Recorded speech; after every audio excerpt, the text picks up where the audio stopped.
उससे कहीं ज़्यादा उनको राजनीति का अनुभव था।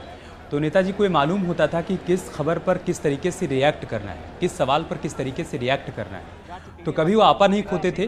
और जितने भी पत्रकारों से हम बातचीत कर रहे हैं, वरिष्ठ पत्रकार जो जुड़ रहे हैं, जो समकालीन हैं, वो भी यही बता रहे हैं कि वो सभी को नाम लेकर बुलाया करते थे। अगर कोई सवाल नहीं भी अच्छा लगता था तो पूछते थे, हालचाल सब ठीक है, सवाल का जवाब तो बाद में देंगे।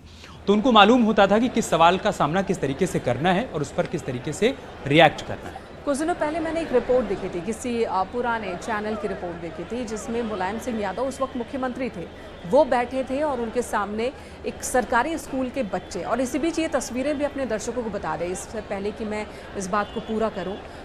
डिप्टी सीएम केशव प्रसाद मौर्य नज़र आ रहे हैं और अपर्णा यादव दिख रही हैं। अपर्णा यादव ने उनका अभिनंदन किया और इस तरह से एक एक कर थोड़ी देर की पहले की ये तस्वीरें हैं जब अलग अलग राजनीतिक दलों के बड़े बड़े नाम, बड़े बड़े चेहरे अंतिम संस्कार में शामिल हुए, अंतिम दर्शन के लिए, श्रद्धांजलि के लिए पहुंचे। ये तस्वीरें हम दिखा रहे हैं। आजम खान ने कल भी पार्थिव शरीर के अंतिम दर्शन किए थे। जब सेंट्रल हॉल में पार्थिव शरीर रखा गया था, वहां पर वो काफ़ी देर तक बैठे रहे थे, काफ़ी देर तक मौन मुद्रा में बैठे रहे थे। उनके साथ उनके बेटे अब्दुल्ला आजम भी मौजूद थे। ये रात करीब 11 साढ़े 11 बजे की बात है जब पहुंचे थे आजम खां, और आज फिर पहुंचे हैं अंतिम संस्कार में शामिल होने के लिए आजम खां, जिनकी खुद भी सेहत अच्छी नहीं है। बावजूद इसके यहाँ पहुँचे हैं, व्हील चेयर पर पहुँचे अपने बेटे अब्दुल्ला आजम के साथ। ये तस्वीरें हम दिखा रहे हैं। ये वो लोग हैं जिन्होंने समाजवादी पार्टी को समाजवादी पार्टी बनाया, जिन्होंने जनाधार पार्टी के साथ जोड़ा, संघर्ष के साथी रहे और शिखर तक पहुँचे। शून्य से शुरू होकर शिखर तक पार्टी को पहुँचाया, ये वो लोग हैं। और जाहिर सी बात है, अंतिम दर्शन के लिए जब ये पहुँचे हैं तो शुरुआत से लेकर अभी तक की सारी तस्वीरें आंखों के सामने एक बार फिर से ताज़ा हो आई होंगी। और नेताजी से आजम खां के संबंधों को अगर समझना है तो जब नेताजी का 75वां जन्मदिन था मेन का, एक बड़ा आयोजन आजम खां ने रामपुर में किया था। 75 किलो का एक केक काटा गया था, एक शाही सवारी निकली थी, शाही बग्गी में सवार होकर नेताजी मुलायम सिंह यादव रामपुर में निकले थे, अपना 75वां जन्मदिन मना रहे थे। तो आजम खां ने उनके लिए वो भव्य आयोजन किया था। तो आप समझ सकते हैं कि कितना गहरा लगाव था नेताजी के साथ आजम खां का।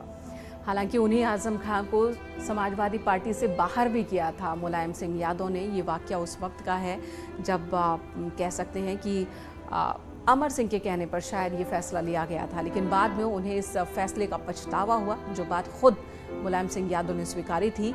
और आजम खां के निलंबन को उन्होंने रद्द किया और फिर से उन्हें पार्टी का हिस्सा बनाया। लेकिन आजम खां ने कभी शिकायत नहीं की। सभी कार्यकर्ताओं की आंखें इस वक्त दबदबाई हुई है, चेहरे पर उदासी है, लेकिन अब ये जो तस्वीर दिखाई दे रही है, इसके बाद से नेताजी सिर्फ लोगों की यादों में रह जाएंगे, सिर्फ और सिर्फ उनके जहन में रह जाएंगे।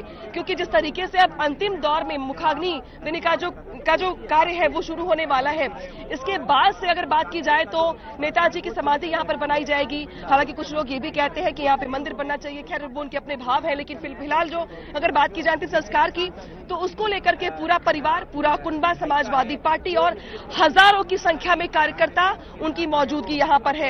यहाँ पर तिल रखने की जगह भी नहीं है। खुद राजनाथ सिंह जब यहाँ पर आ रहे थे तो उन्हें अपनी सिक्योरिटी काफी पहले छोड़नी पड़ी और उस सिंगल गाड़ी से यहाँ तक आ पाए। इसके बाद अगर बात की जाए तो राजनाथ सिंह के अलावा कई सियासी दिग्गज चेहरे भी हमें यहाँ पर दिखाई दिए।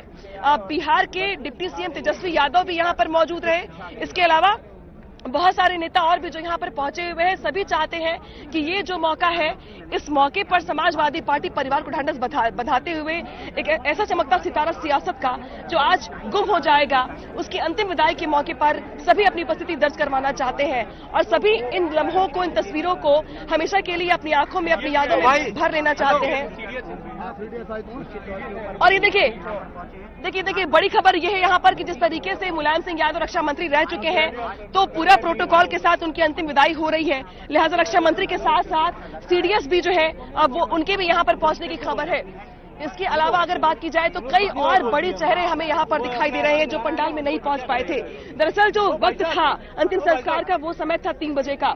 उस लिहाज से ही पार्टी ने अपने परिवार के हिसाब से तैयारियां कर रखी थी और शायद यही वजह रही कि जो बाकी नेता देर से आए वो सीधे पंडाल में न जा करके वो सीधे यहाँ पे अंतिम संस्कार की जगह पर आए, क्योंकि पहले से ही परिवार की जो तैयारी थी, पंडितों से जो बातचीत थी, उसको देखते हुए तैयारी जो थी वो यहाँ पे अंतिम संस्कार की थी। लिहाजा कुछ नेता तो वहां पर पहुंचे, लेकिन कुछ नेता वहां पर नहीं पहुंच पाए, जो सीधे यहाँ पे अंतिम संस्कार के मौके पर पहुंचे हुए हैं। कार्यकर्ता ट्रकों के ऊपर देख रहे हैं आप कि किस तरीके से अंतिम पलों को, अंतिम क्षणों को अपनी आंखों में भर लेना चाहते हैं। लिहाजा काफी भारी भीड़ है। राजनाथ सिंह की गाड़ी आपको दिखाई दे रही होगी। इसके अलावा बाबा रामदेव जो अभी कुछ देर पहले आपको वहां खड़े दिखाई दे रहे थे, वो पंडाल से ही उस वाहन पर, उस रथ पर सवार होकर के यहाँ तक आए थे, लेकिन इसके बाद वो नीचे उतरते हुए हमें नजर आए।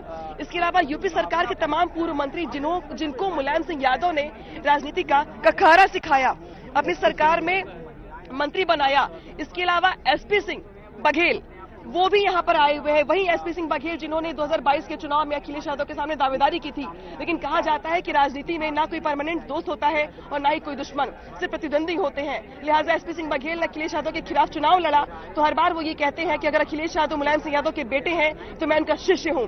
लिहाजा जिस तरीके से